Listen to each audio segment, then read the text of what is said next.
السلام عليكم، مساء الخير على الجميع. طيب هالمرة جايبين سيارة ماشية 1500 كيلو، لينكن تاون كار 2011. 1500 كيلو يا شباب، أسود واللون الداخلي لون أسود.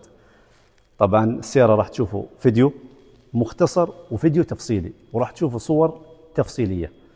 السيارة أول مرة تعرض يا أخوان، لا عرضت لا في معرض سابقا ولا انباعت أكثر من مالك، أول مرة تشوفوها بصفقة.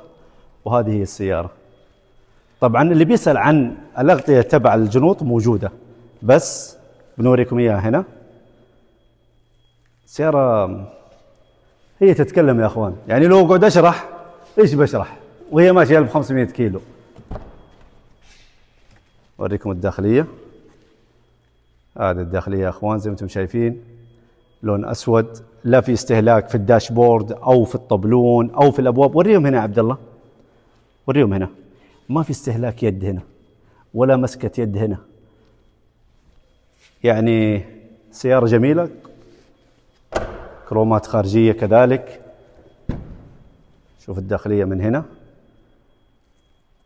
شوفوا الارم ريست هنا، ما في أي استهلاك، اللي هو تكاية اليد على قولتهم. هذا حتى يمكن مستعملة، خلينا نجربها في يد مصور شرد، خاف. طيب نشوف. طبعا ملاحظة هنا يا اخوان، اللهم الأحرف هذه بعضها ما هي موجودة، تاون كار، تي وكار، بس للتوضيح. لكن وين تحصل 1500 كيلو؟ وين؟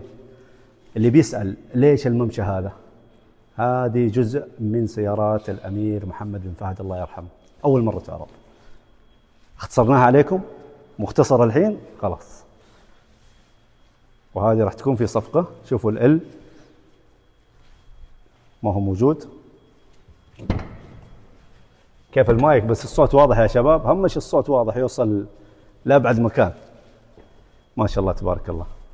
سيارة غنية عن التعريف، 8 سلندر، أسود من جوا أسود، 1500 كيلو. هذا الوصف اللي أقدر أقوله، ما عاد عندي شيء ثاني بعد ال 1500 كيلو، ما عاد في شيء.